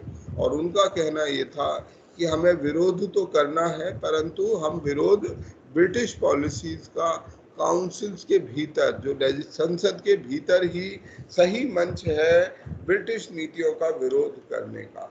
यदि हम बदलाव चाहते हैं, रिफॉर्म चाहते हैं, तो हमें ब्रिटिश नीतियों के काउंसिल्स में एंटर करना पड़ेगा। क्योंकि ये जो काउंसिल्स हैं, जो लेजिस्लेटिव काउंसिल है, प्रोविंशियल और इंपीरियल लेजिस्लेटिव काउंसिल, वो रिप्रेजेंटेटिव नहीं है, उसमें लोगों का प्रतिनिधित्व सही प्रकार से नहीं है। तो इसी कड़ी में स्वराज पार्टी का गठन किया गया, जिसको बनाया गया चित्तरंजन दास, मोतीलाल नेहरू की लीडरशिप में। मोतीलाल नेहरू और चित्तरंजन दास ने बनाई स्वराज पार्टी। इसके साथ में थे मिस्टर NC केलकर, विठल भाई पटेल, BS कापड़े, S श्रीनिवास अयंगर। ये सब कुछ नेता लोग थे जो इस स्वराज पार्टी को बनाने में जिन्होंने महत्वपूर्ण भूमिका निभाई। बाकी जो पर यंगर लीडर्स थे, जैसे जवाहरलाल नेहरू, सुभाष चंद्र बोस, इन्होंने ज्यादा रेडिकल मास एजिटेशन, आम जन के आंदोलन की कोशिश की कि हमें आम जन को इन्वॉल्व करके पूर्ण स्वराज के लिए काम करना चाहिए। इसके बाद एक महत्वपूर्ण कांग्रेस का अगला अधिवेशन हुआ, गया में अधिवेशन हुआ, अगला महत्वपूर्ण अधिवेशन, जहां पर इस सवाल को लेजिस्लेटिव काउंसिल में जाना चाहिए या नहीं जाना चाहिए, इस पर चर्चा हुई, इस पर बहस हुई। एक तबका था जो प्रो चेंजर था, जो ये चाहता था कि हमें अपनी नीति को बदलना चाहिए, pro change, we should change our policy. जो 1922 में ये गया अधिवेशन हुआ था, 1922 में ही हुआ था ना, 1922 का एक गया अधिवेशन था। Yes sir. दो तबकों में कांग्रेस के लोग बट गए। प्रो चेंजर मतलब जो चेंज लाना चाहते थे, प्रो का मतलब favour, people who favour the change, pro, और नो चेंजर दूसरा तबका था, नो चेंजर, जो ये कहते थे कि चेंज नहीं आना चाहिए, नो चेंज। नो चेंज जो पॉलिसी सही हमने अपनाई है असहयोग आंदोलन के दौरान, उसी को चलने देना चाहिए। तो नो चेंजर और प्रो चेंजर में ये लोग बट गए। गांधी और उनके जो और वो थे फॉलोअर्स थे, उन्होंने नो चेंजर का रास्ता अपनाया कि नहीं, हमें काउंसिल में इलेक्शन में नहीं जाना चाहिए। परंतु एक तबका ऐसा भी था जैसे चितरंजन दास, मोतीलाल नेहरू, हकीम अजमल खान, एनसी केलकर, जो स्वराज पार्टी में भी जुड़े हुए थे, तो ये चाहते थे कि हमें अपनी नीति में बदलाव करना चाहिए और प्रोविंशियल काउंसिल और इंपीरियल लेजिस्लेटिव काउंसिल में एंटर करना चाहिए, उसके इलेक्शन को लड़ना चाहिए। तो यहाँ तक क्लियर है सभी को? किसी का कोई सवाल? No sir. ठीक, no sir. Okay, very good. अच्छा, यहाँ से अब हम आगे बढ़ते हैं। जो स्वराज पार्टी की हमने बात की 1923 में, ठीक है, स्वराज पार्टी। तो जब आंदोलन को वापस ले लिया गया तो गांधी जी का बड़े स्तर पर क्रिटिसिज्म भी हुआ कि काफी जो नेता थे, बड़े पुराने और बड़े नेता थे, उन्होंने गांधी जी का क्रिटिसिज्म करना शुरू किया। उन्होंने कहा कि जो है उनकी ये नीति सही नहीं है। तो गांधी जी का ये डिसीजन उनके लिए एक नकारात्मक वो रहा। और इसमें जो लोग थे, महत्वपूर्ण लोग थे, वो थे मोतीलाल नेहरू, जो सहमत नहीं थे उनके डिसीजन से, चितरंजन दास, एनसी केलकर, विठल भाई पटेल, जीएस कापड़े, एस श्रीनिवास अयंगर और एमआर जयकर। ये सब लोग ऐसे थे जिन्होंने विरोध किया और इन्होंने स्वराज पार्टी का गठन किया। तो इस प्रकार से 1 जनवरी 1923 को कांग्रेस खिलाफत स्वराज पार्टी का गठन किया गया। इसका नाम दिया गया कांग्रेस खिलाफत स्वराज पार्टी।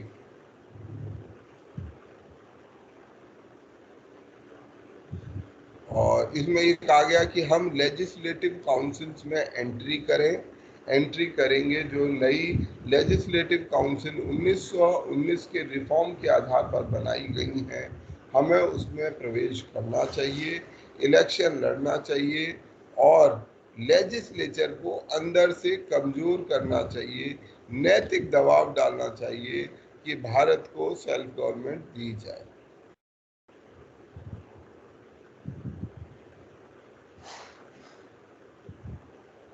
जैसा मैंने कहा था, ये लोग कहलाए प्रो चेंजर, क्योंकि ये चेंज लाना चाहते थे, तो ये कहलाए प्रो चेंजर। ये ध्यान रखिएगा, कभी कभी हम इन शब्द में कम कंफ्यूज हो जाते हैं। प्रो चेंजर मतलब जो पार्टी बनाना चाह रहे थे, और नो चेंजर जो इलेक्शन में भाग नहीं लेना चाह रहे थे, ये ध्यान रखना। तो नो चेंजर, प्रो चेंजर में ये नेता हुए और दूसरे नेताओं को हम नो चेंजर में वल्लभ भाई पटेल, राजेंद्र प्रसाद, विजय राघवाचारी, सी राजगोपालाचारी, ये सब वो नेता थे जो नो चेंजर। और ये कांग्रेस गया सेशन में ये जो प्रस्ताव था प्रो चेंजर्स का कि हमें अपनी नीति बदलनी चाहिए, ये प्रस्ताव फेल हो गया, प्रस्ताव जो है नकार दिया गया। और जो नो चेंजर्स थे उनका कहना था कि यदि हम काउंसिल में एंट्री करेंगे तो हम अपना जो कंस्ट्रक्टिव वर्क है, जो लोगों के बीच में जाकर हमें काम करना है, उससे अलग हट जाएंगे और हम सिस्टम में सोख लिए जाएंगे। सिस्टम में एंटर करते ही हम कुछ खास नहीं कर पाएंगे, केवल हम रबर स्टैंप बन जाएंगे गवर्नर के। ये नो चेंजर का आर्गुमेंट था। और इसी डिफरेंसेस के कारण स्वराज पार्टी का गठन कर दिया गया कांग्रेस के भीतर। ये कांग्रेस का इस बार टूट नहीं हुई, एक तरीके से कांग्रेस में विभाजन तो हो गया, पर कांग्रेस को में ही रहते हुए ये स्वराज पार्टी का गठन किया गया। पर गांधी जी भी जब वापस आए तो उन्होंने भी ये कहा कि ठीक है, काउंसिल एंट्री का हमें विरोध करना चाहिए, परंतु फिर भी यदि कोई स्वराजी इस ओर जाना चाहते हैं तो हमें उनके काम में बाधाएं नहीं खड़ी करनी चाहिए। हमें आपस में एक दूसरे के अगेंस्ट काम नहीं करना चाहिए। जो काउंसिल में काम कर रहे हैं उनको करने देना चाहिए।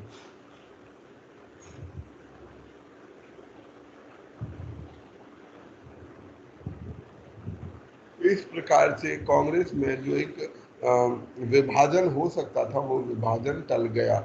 बेलगांव में 1924 में जो बेलगांव सेशन अधिवेशन हुआ कांग्रेस का, जो गांधी जी द्वारा खुद ही प्रिजाइड किया जाने वाला एकमात्र सेशन है, एक ही सेशन है जो गांधी जी द्वारा खुद ही प्रिजाइड किया गया। तो इसमें उन्होंने ये तय किया गया कि हम अपना कंस्ट्रक्टिव वर्क करते रहेंगे, कंस्ट्रक्टिव सकारात्मक काम को करते रहेंगे, परंतु हम स्वराजी के काम में बाधा नहीं बनेंगे, बल्कि उनको सपोर्ट करेंगे, पूरा जो भी सपोर्ट होगा वो हम देंगे।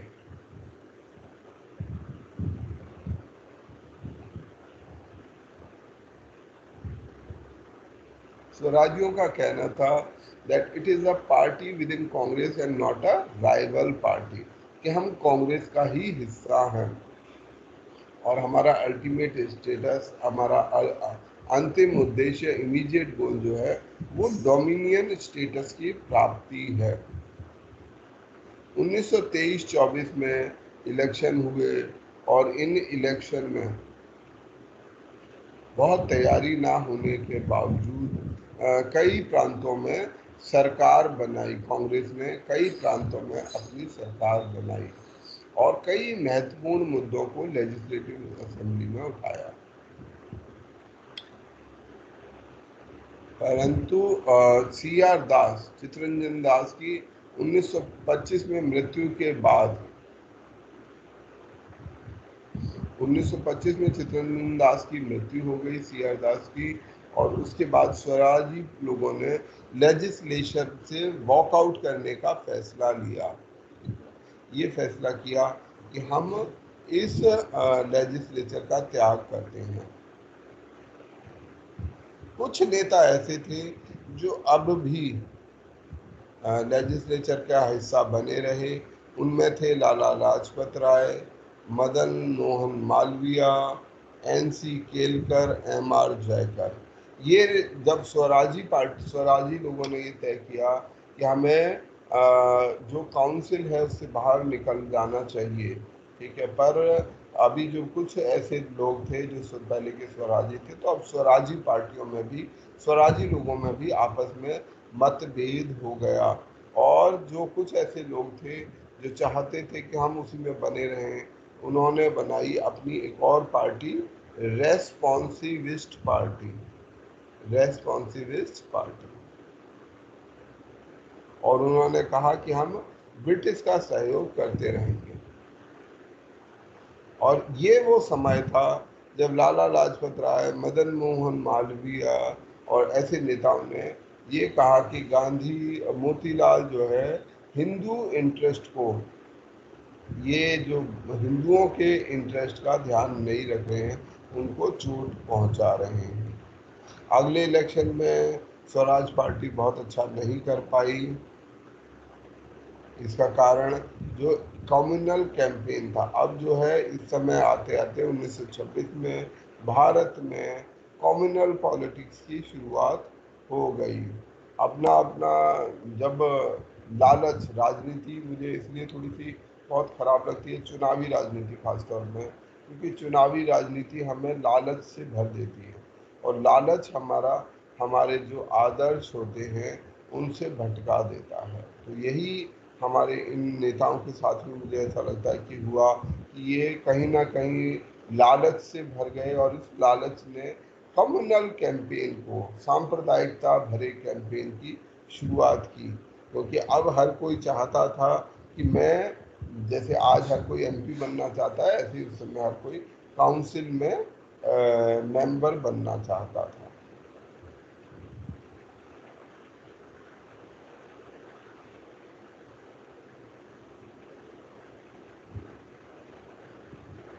इस समय एक और महत्वपूर्ण वो हुआ था, एक्ट आया, वो बिल आया था, वो था पब्लिक सेफ्टी बिल 1928। इसका विरोध किया गया परंतु बाद में इसको पास कर दिया गया था। ये पब्लिक सेफ्टी बिल मूलतः कम्युनिस्ट आइडियोलॉजी का विरोध करने के लिए ये लाया गया था, पब्लिक सेफ्टी बिल। अब बात करते हैं ये जो स्वराज पार्टी है, क्या इस स्वराज पार्टी का कोई अपना योगदान है भी या नहीं है? क्या योगदान है इसकी, क्या इसकी भूमिका रही, इसने किया क्या? ठीक है, तो जो स्वराजी पार्टी है, स्वराज पार्टी है, उसने सबसे पहला काम, बहुत अच्छा काम ये किया कि जो एक पॉलिटिकल वैक्यूम गांधी जी ने 1922 में ही कह दिया था कि वो एक्टिव राजनीति से दूर रहेंगे, बल्कि वो गांव में जाके मास लेवल का जो कंस्ट्रक्टिव वर्क है उसमें करेंगे, अपने जो टूल्स हैं अहिंसा के, सत्य के, उनकी प्रैक्टिस करेंगे। तो गांधी जी 1922 के बाद एक तो जेल जाने की वजह से और उसके बाद एक्टिविटी से अलग होने के कारण पॉलिटिकल सीन से हट गए थे। तो ऐसे समय पर पॉलिटिकल वैक्यूम को भरा इस स्वराज पार्टी ने, नेशनल मूवमेंट को वापस शक्ति दी। 1919 के एक्ट में क्या कमी है, विशेष रूप से डायरकी में क्या कमी है? What was dyarchy? द्वैध शासन। Two types of government. तो ये डायरकी में क्या कमियां हैं, कितनी इसमें क्या खराबियां हैं, इसको हाईलाइट करने में वो सफल रहे। मीडिया का अटेंशन, अखबारों का अटेंशन मिला, लोगों का अटेंशन मिला, लेजिस्लेटिव असेंबली के वर्किंग को समझ सके कि भाई संसद में काम होता कैसे है, वो समझ सके। हमारी जो राजनीतिक चेतना है स्वराज पार्टी के कारण बेहतर हो सके। बजट को ज़्यादा इफेक्टिवली इस्तेमाल कर सके। पहली बार बजट के इंटेंसिव एनालिसिस में भारतीय भाग ले रहे थे स्वराज पार्टी के माध्यम से। स्वराज पार्टी की फेलियर्स क्या क्या हुई? स्वराज पार्टी का कोई विशेष असर सरकार की नीतियों पर किसी भी तरीके का कोई असर नहीं पड़ सका। दूसरा, थोड़े ही समय में ये स्वराज पार्टी पावर पॉलिटिक्स में, चुनावी राजनीति में फंस गई, उसमें उलझ गई। मैं बनूंगा या मैं बनूंगा, ये वाली जो लड़ाई होती है ना, मुझे बनना है, मेरे को एमपी बनना है। जैसे आज हम देखते हैं भारत में क्या हो रहा है, कहीं कोई चीफ मिनिस्टरशिप के लिए लड़ रहा है, आपस में लोग लड़ रहे हैं, एक पार्टी से दूसरी पार्टी में लोग छोड़ते हैं, तमाम तरीके की, कोई एमएलए बनने के लिए लड़ रहा है कोई, और सब तरीके के षड्यंत्र जो आपस में करते रहते हैं। इसका कारण क्या है? लालच, सत्ता का लालच। हम लोग जो इनको एंटरटेनमेंट के पॉइंट ऑफ व्यू से राजनीतिक षड्यंत्र देखते रहते हैं, उसने उसको गिरा दिया, उसने उसको उठा दिया, ये जो होता रहता है, इसका कारण क्या है? मूल कारण क्या है?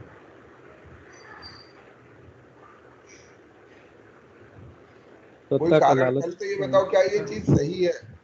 सिद्धू, मतलब किसी का नाम नहीं लूंगा मैं, पर हमारे जो एक क्रिकेट प्लेयर हैं, वो पहले एक पार्टी में रहे, फिर उसकी बिल्कुल अपोजिट पार्टी में एंटर कर गए, फिर वहाँ पर आपस में अपने लिए जगह के लिए लड़ाई करते रहे, फिर जो एस्टेब्लिश चीफ मिनिस्टर थे वो रिप्लेस कर दिए गए, फिर खुद बनना चाहते थे, नहीं बन सके, किसी और को बना दिया, वो जिसको बनाया उसने उनकी बात मानने से मना कर दिया, वो बनवाया, वो बात नहीं मान रहे तो अब इस्तीफा देते फिर रहे। और ये एक उदाहरण नहीं है, हमारे देश में 70 सालों में हम यही देख सकते हैं। और मतलब छोटे से छोटे स्तर पर, बड़े से बड़े स्तर पर, प्रधानमंत्री तक के स्तर से लेके गांव के प्रधान के स्तर तक यही लड़ाई चल रही है।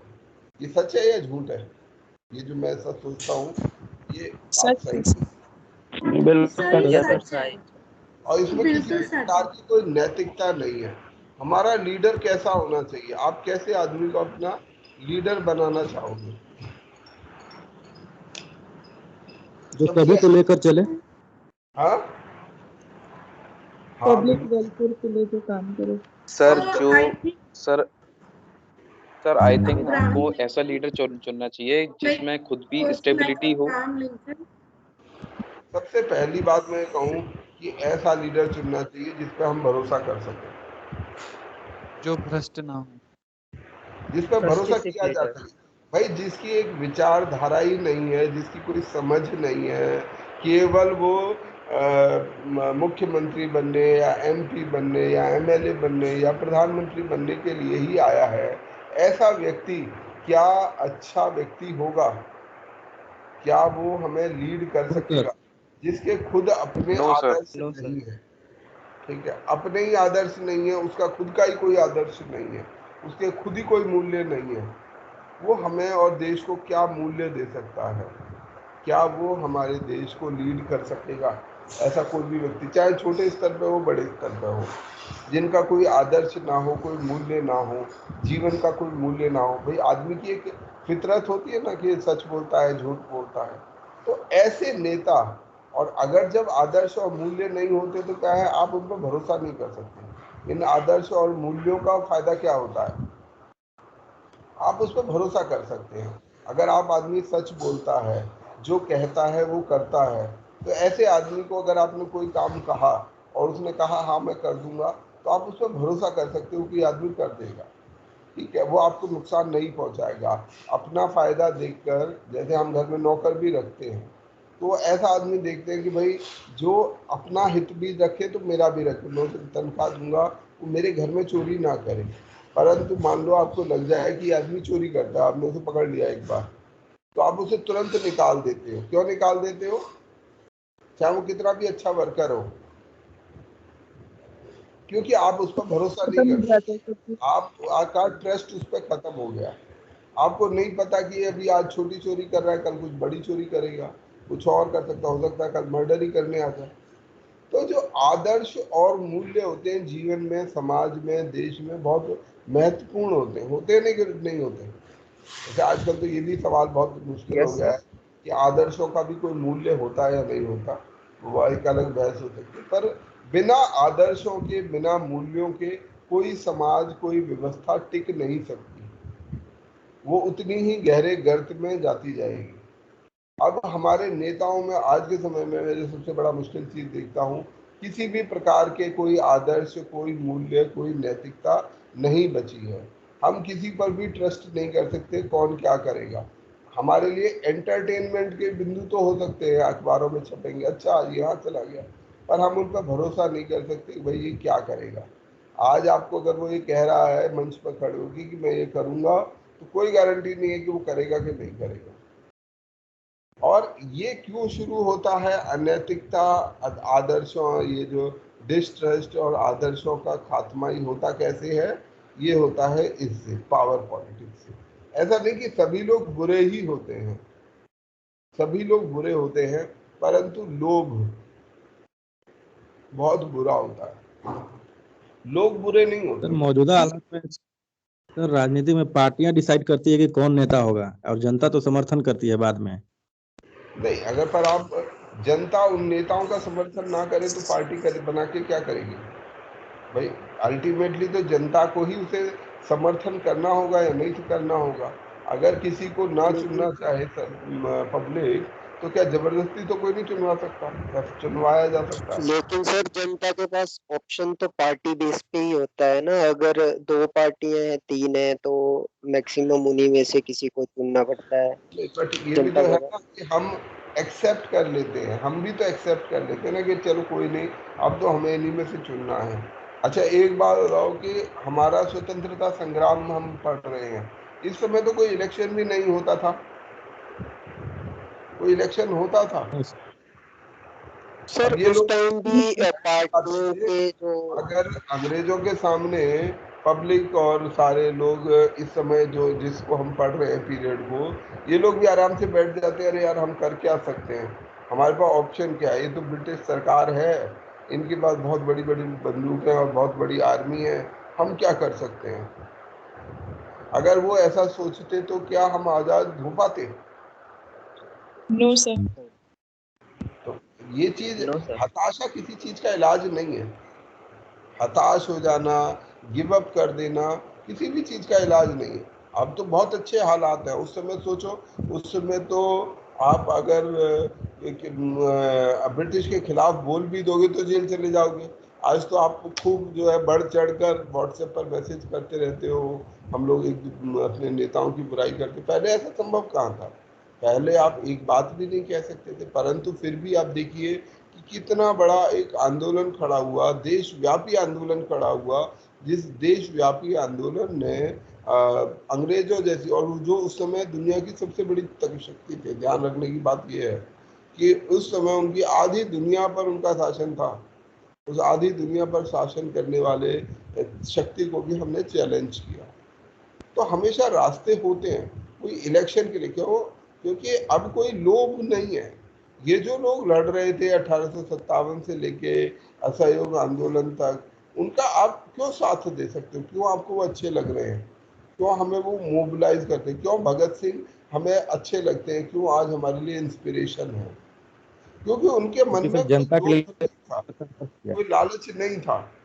ठीक है, चाहे हालात कितने भी बुरे थे, उन्होंने तय किया कि नहीं, हम विरोध करेंगे और इस लोभ लालच में नहीं फंस के देश को बेहतर करने के लिए काम करेंगे।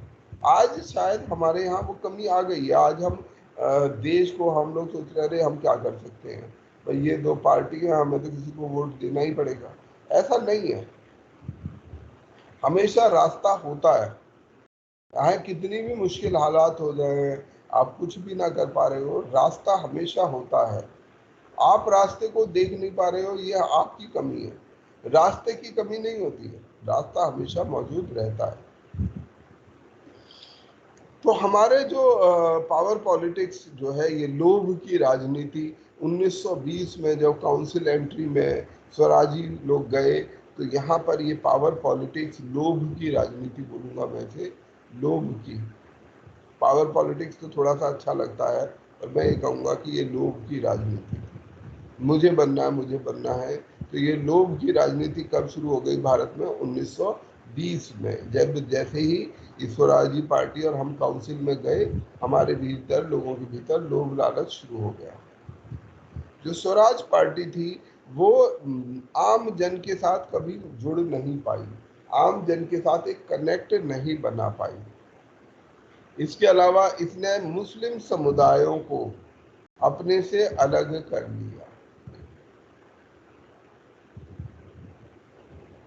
जो किसान थे बंगाल के, तो उन तबकों के बारे में ये किसी भी प्रकार का कोई विशेष बदलाव, कोई एक उनका विशेष हित नहीं कर पाए।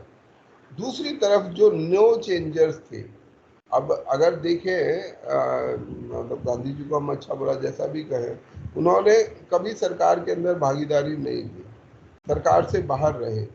बाहर रहकर क्या कर रहे थे? कंस्ट्रक्टिव वर्क, सकारात्मकता। सकारात्मक कार्य में क्या? आश्रम बनाना, जगह जगह आश्रम बनाए, कम्युनिटी सर्विस करना, लोगों में जाकर लोगों की सेवा करना। लोगों की सेवा, बहुत लोगों को ये लगता है कि इससे क्या फायदा होता है। लोगों की सेवा करना बहुत अच्छा काम है, जिससे आप लोगों को जोड़ सकते हो, और किसी भी काम को करने के लिए आपको लोगों को जोड़ना बेहद जरूरी होता है। तो कम्युनिटी सर्विस का काम हमारे नेताओं ने किया। इस समय पर जो है एक और शक्ति जो है देश में स्थापित हो रही थी 1920 में, विशेष रूप से 1917 के रशियन रेवोल्यूशन के बाद, रूस की क्रांति के बाद, पहले कम्युनिस्ट शासन के स्थापित होने के बाद पूरी दुनिया में कम्युनिस्ट आइडियोलॉजी आग की तरह फैलने लगी। जो कम्युनिस्ट विचारधारा थी, जिसमें सीधे सीधे ये बात थी कि जो है, जो मजदूर हैं, जो किसान हैं, जो गांव के लोग हैं, उनको शासन, जो गरीब है उसको शासन मिलना चाहिए, उसको शासन का अधिकार होना चाहिए, और वो अगर इकट्ठा हो जाए तो वो अपना शासन स्थापित कर सकता है। और ऐसा उन्होंने करके भी दिखाया रूस में। तो इस घटना से पूरे दुनिया के जो मजदूर, किसान, वंचित तबके के लोग थे, उनके अंदर एक जबरदस्त भरोसा शुरू हुआ, और ये जो कम्युनिस्ट आंदोलन है ये आग की तरह फैल गया। जो ट्रेड यूनियनिज्म, ठीक है, जो ट्रेड यूनियंस होती थी वो बहुत तेजी से आगे बढ़ने लगी। महिलाओं की ऑर्गेनाइजेशन, विमेन ऑर्गेनाइजेशन, क्योंकि वंचित तबके में एक सबसे बड़ा तबका महिलाएं हैं, तो महिलाओं के अधिकार होने चाहिए। 1920 तक महिलाएं लगभग ना के बराबर थी। बाद में भी, आज के समय भी हम देखें तो महिलाओं की उपस्थिति ना के बराबर है। जो महिलाएं एक्टिव थी भी, वो या तो किसी बड़े, उसकी बहन थी, माता थी, जैसे जवाहरलाल नेहरू की बहन हुई, या उनकी माता हैं, मोतीलाल नेहरू की पत्नी हैं, या और ऐसी बड़ी महिलाएं हैं जो बड़े घरानों से ताल्लुक रखती हैं। केवल वही थी जो राजनीति में आ रही थी। आम जन, मिडिल क्लास महिलाएं, गरीब महिलाएं, किसी भी प्रकार का उनकी भागीदारी नहीं थी। परंतु इस आंदोलन ने, इस कम्युनिस्ट आंदोलन ने इन लोगों की, किसानों की भागीदारी, युवाओं की भागीदारी को बड़े स्तर पर ले गई और ले जाया गया, और जो क्रांतिकारी सोच है, क्रांतिकारी सोच की स्थापना की। मैं किसी दिन बात करूंगा हम सबसे, ये क्रांतिकारी सोच, क्रांतिकारी शब्द हम बहुत इस्तेमाल करते हैं, ये होता क्या है, और क्या आप वाकई क्रांति से सहमत हैं? आप क्रांतिकारी बदलाव लाना चाहते हैं, हाँ या ना? कितने लोग ऐसे हैं जो क्रांतिकारी बदलाव लाना चाहते हैं? होनी चाहिए सर, लेकिन वो अहिंसक होनी चाहिए। क्रांति एसेंशियली हिंसक होती है, क्रांति में अहिंसा होती नहीं। तो क्रांतिकारी बदलाव, क्रांति का जो सबसे बेसिक कॉन्सेप्ट है, उसमें हिंसा की स्वीकार्यता है। हिंसा को स्वीकार किया जाता है, हिंसा को एक माध्यम के तौर पर देखा जाता है कि हमें हिंसा के माध्यम से हम ये अचीव कर सकते हैं। सर जहाँ जरूरत होगा वहाँ अपना सकते हैं, जहाँ जरूरत हो वहाँ हिंसा को ला सकते हैं। ये एक डिबेट है कि कभी और कर लेंगे, परंतु क्रांति की सोच में हिंसा की सोच निहित है। ठीक है, बेशक उद्देश्य बहुत अच्छा है, परंतु क्रांति की सोच में हिंसा का बड़ा वो है, और हिंसा होनी चाहिए, इस्तेमाल किया जा सकता है, नहीं किया जा सकता, ये एक बड़ी बहस हो सकती है।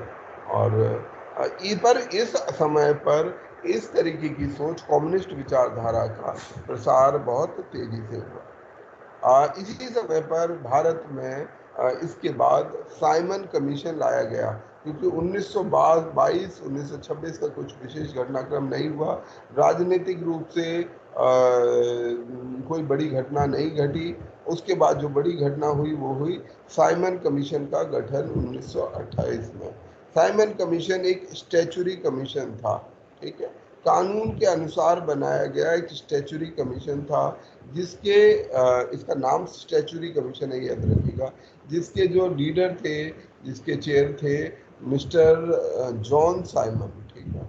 और इसका उद्देश्य था, जो कॉन्स्टिट्यूशनल रिफॉर्म 1919 में किए गए थे, 1919 में अगर याद हो तो आप में उसी के अंदर ये प्रावधान रखा गया था कि 10 साल के बाद, 1919 के 10 साल के बाद इसके कामकाज को, कि ये गवर्नमेंट ऑफ इंडिया एक्ट 1919 कैसा काम कर रहा है, क्या उसमें किसी सुधार की जरूरत है, इस सोच के का क्लॉज उसमें वहीं रखा गया था। परंतु जो ब्रिटेन की गवर्नमेंट थी, उसने उसी समय पर ये जॉन साइमन के 2 साल पहले ही साइमन कमीशन को अपॉइंट कर दिया था। इस में 6 सदस्य थे, साइमन कमीशन में 6 सदस्य थे। 2 साल पहले गठित करने की भी अपनी कहानी है कि वहाँ जो सरकार थी वो जा रही थी, वो कंजर्वेटिव सरकार थी, और उसको डर था कि वो हार जाएगी, वो इलेक्शन जीत नहीं पाएगी, और जो अगली सरकार आएगी, जो लेबर पार्टी की सरकार है, वो कहीं भारतीयों को, क्योंकि अगर कोई दूसरा कमीशन बना तो कहीं वो भारत को ज़्यादा अधिकार ना दे दे। तो ये सोच के साथ इस कमीशन को 2 साल पहले ही, जबकि इसे बनाया 1929 में जाना चाहिए था, 1927 में ही बना दिया गया।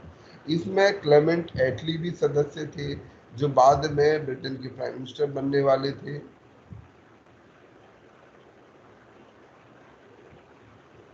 ठीक, इसमें जो भारत के अंदर में जो रिफॉर्म्स थे, उनके कामकाज की समीक्षा करनी शुरू की। भारत आए, भारत में आकर कामकाज की समीक्षा शुरू की। इस समीक्षण का विरोध भी बहुत हुआ, क्योंकि इसमें कोई भी सदस्य भारतीय सदस्य नहीं था। ये भारतीयों को बहुत ज़्यादा अपमानजनक था कि भाई आप भारत के अंदर कामकाज को रिव्यू करना चाहते हैं, पर किसी भी भारतीय को इस लायक नहीं समझते कि वो इसमें अपनी कोई भूमिका निभा सके। उसने जो डायरकी का सिस्टम है, द्वैध शासन का सिस्टम है, उसको दोबारा से समझने की कोशिश की, प्रोविंशियल डायरकी का विवेचन किया, पब्लिक ओपिनियन इकट्ठा किया और ये सारे इश्यूज में जो है इन्वेस्टिगेट किया। जैसा मैंने कहा था कि अमेरिका में और ब्रिटेन में जो पार्टी थी उसको ये शक था, टॉरी गवर्नमेंट थी, कि वो लेबर पार्टी के हाथों हार जाएगी और वो ये नहीं चाहते थे कि लेबर पार्टी किसी भी प्रकार से वो कोई और नए बदलाव करे भारत के केस में। तो इस चीज़ को रोकने के लिए उन्होंने ये साइमन कमीशन 2 साल पहले ही गठित कर दिया गया था। जो साइमन कमीशन की मुख्य वो थी रिकमेंडेशन थी, वो थी कि एक नए संविधान की रूपरेखा इन्होंने बना के दी, outline of new constitution. Dyarchy के लिए इन्होंने कहा कि ये जो प्रोविंशियल डायरकी है, द्वैध शासन है, इसको खत्म किया जाना चाहिए। जो लेजिस्लेचर के मिनिस्टर्स हैं उनको जिम्मेदारी, सभी प्रोविंशियल जिम्मेदारी उनको दी जानी चाहिए। तो एक प्रकार से इन्होंने प्रोविंसेस के अंदर में रेस्पॉन्सिबल गवर्नमेंट की बात को एक्सेप्ट कर दिया था।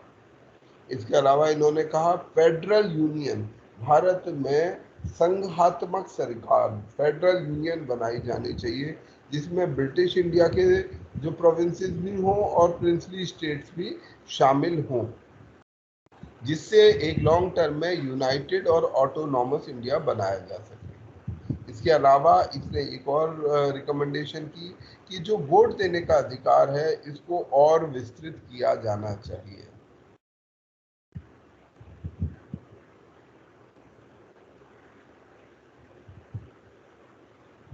सर हाँ जी sir please explain point number 3 federal union once again.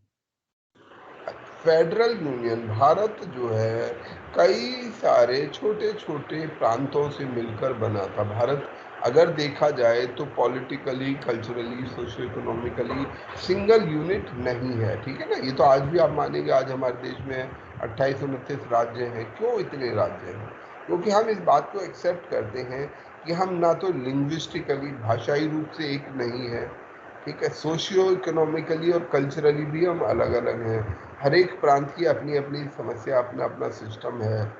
तो ऐसे में और हमें ये भी है कि हमें एक भारत, एक देश भी बनाना है।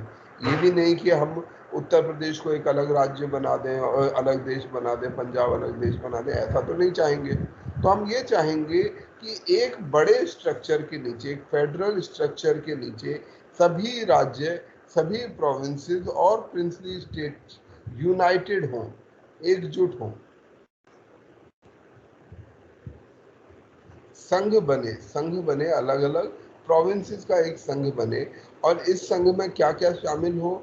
इसमें ब्रिटिश इंडिया के जो प्रोविंस हैं वो शामिल हों, प्रिंसली स्टेट के जो छोटे बड़े जो भी राज्य हैं, स्टेट्स हैं, वो शामिल हों, और इन सबको मिला के एक बने भारत, ठीक है, जो कि आगे लंबे समय पर यूनाइटेड हो सके और ऑटोनॉमस हो सके, मतलब एक प्रकार से आज़ाद हो सके, ऑटोनॉमस, अपने निर्णय स्वायत्त हो सके, हिंदी में इसको हम स्वायत्तता उसको हासिल हो सके। तो इस तरीके की बात हमारे इस साइमन कमीशन में की गई।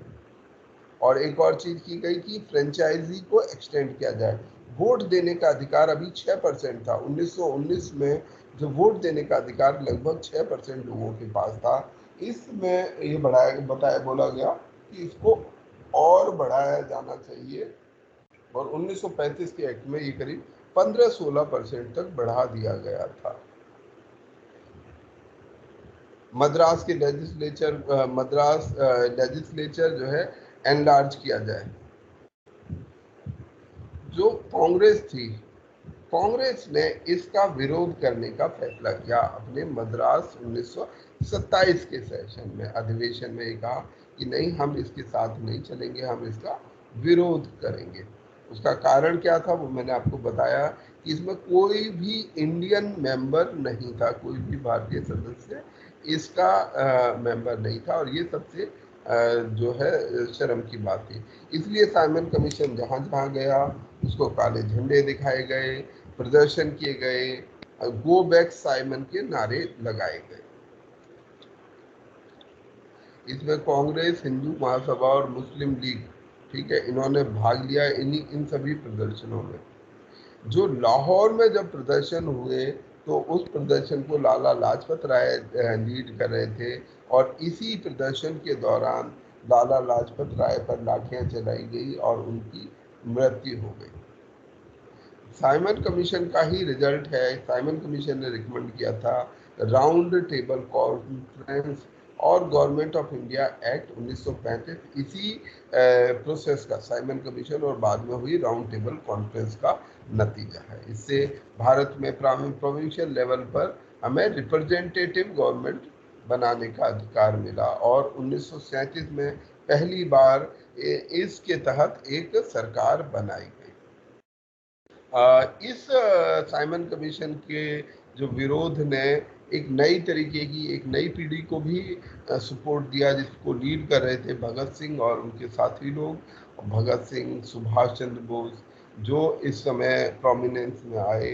और ये एक नई पीढ़ी, हम जब रिवोल्यूशनरीज पढ़ेंगे तो उनके बारे में चर्चा करेंगे।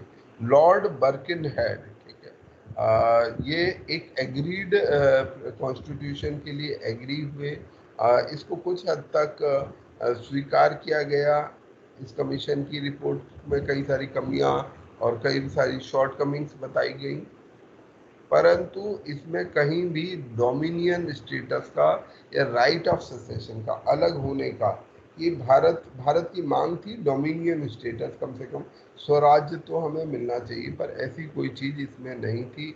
इसके कारण कांग्रेस, मुस्लिम लीग सभी इससे खफा थे, नाराज थे, तो इसका उन्होंने विरोध किया। मुस्लिम लीग ने ये कहा कि ये जो साइमन कमीशन है और उसके बाद के फैसले हैं, ये भारत में हिंदू राज्य को स्थापित करेंगे। चलिए, तो आज हम यहीं तक करते हैं और कल पढ़ेंगे हम ये नेहरू रिपोर्ट। ये नेहरू रिपोर्ट क्या है और फिर अगले चैप्टर की शुरुआत करेंगे। ठीक है, चलिए, आप सभी का बहुत बहुत धन्यवाद। Good day. Thank you, thank you very much sir. Okay, thank you sir. Thank you, sir. Thank you sir. Thank you sir. Thank you.